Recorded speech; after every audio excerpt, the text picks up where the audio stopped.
Почитуван колега Панчо Минов, ви благодарам за репликата и се надевам дека освен вас и другите пратеници од владеачкото мнозинство се свестиле дека многу ни е битна и животната средина, многу ни се битни и животите на луѓето кои што секоја година ги губиме од пожари.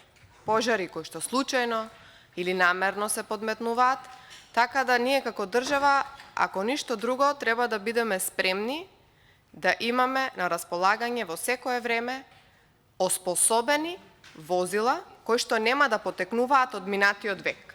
Морам да потенцирам, само за да објаснам, дека доколку вие се согласувате со ваквиот амандман, не е проблем истиот да го доуредиме, истиот да го дополниме и на крајот сите да го гласаме. На крајот ќе имаат бенефит и општините во кои што ќе пристигнат овие возила и ќе имаат бенефит сите граѓани заради тоа што навистина во моментот кога се случува пожар, секунди и минути се во прашање и потребна е брза реакција, а брза реакција со возила од минатиот век навистина не е возможна. Еве, например, како само дополнување, ќе објаснам дека според истражувањето кое што е направено во крајот на 2019 година, значи во Република Македонија имало 241 возило за противпожарна заштита, во кои што влегуваат не само цистерните и возилата за гасење пожар, туку и сите други возила на противпожарните екипи, во кои што во Македонија вкупно ги има 30. Просечната возраст на овие возила, и претходно кажав, е 28 години, а дури 154 од таквите возила, или 70%, се произведени во минатиот век. Кој од вас вози возило се уште од минатиот век, па за да возат и луѓето кои што се вработени во противпожарните служби низ цела Македонија? Најстари се две возила и тоа од далечната 1966 година, и тоа од марката ФАП 13 и марката ТАМ 5500. Зарем не е срамно ова што го слушаме сега во моментот?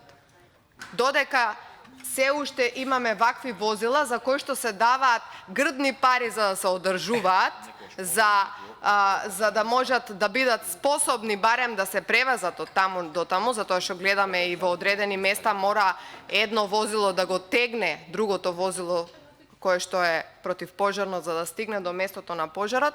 Срамно е да го зборуваме овој муавет и срамно е од страна на министерот да не биде прифатен еден таков амандман, кој што е добробит за цела Република Македонија и од кое што навистина фајде ќе видиме сите. Можеби, дај Боже, никој да нема потреба, меѓутоа ќе видиме фајде со еден извесен период.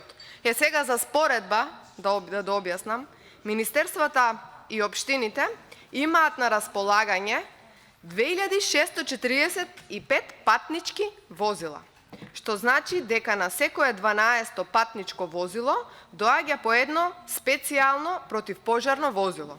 При тоа, за разлика од патничките возила, кои главно се купуваат од буџетски пари, значителен дел од специјалните противпожарни возила се добиени како донации. И донации е добро да добиваме, да.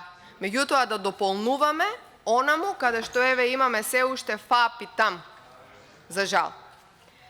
Значи, кај патничките возила има обратна ситуација, односно само 29% се од минатиот век, а 71% се купени во најскоро време. И сега, наспроти 27 години на противпожарни возила, патничките просечно се стари околу 10 години. И сега, рековме дека нема да навлегуваме во детали, меѓутоа, ќе искористам мојата реплика, бидејќи имам уште некое време, да дообјаснам за оваа анализа и да кажам што биле прашани градоначалниците во, например, Ново село. Еве, во испитувањето прашале неколку општини во кои во последните 3 години набавиле нови возила за сума од над 30.000 евра, да ја образложат потребата за набавка, односно зошто се одлучиле за возила од повисоката класа. Од општина Дебар КУС одговориле дека во 2017 било набавено Volkswagen Tiguan од сега починатиот поронашен градоначелник и е набавено за 50.000 евра, а денес има поминато 43.000 километри. А од општина Ново село одговориле дека исто така набавиле возило Volkswagen Passat вредно 41.000 евра и било набавено преку тендерска постапка за мандатот на претходниот градоначелник Боро Стојчев или звани Боро Малбор.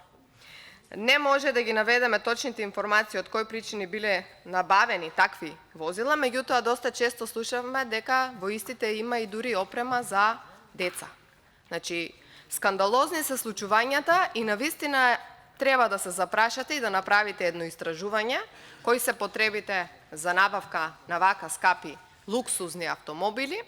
Во исто време во државата да имаме рекордно ниво на задолженост од над 63%, а да возиме там и ФАП возила за противпожарна заштита. Се надевам, колега, ова беа доволни дополнителни аргументи да ве разубедат дека еве овде амандмански можеме да реагираме од средствата кај што велите вие дека треба да се земат парите од буџетот, да го направиме така како што ќе каже заменикот министар за финансии. Воопшто тоа не е проблем, битна е суштината, не е битна формата на амандманот и еве заеднички да изгласаме едно набавка на 20 нови противпожарни возила кои што навистина ќе дојдат на вистинските места и ќе послужат за многу граѓани во Република Македонија. Благодарам.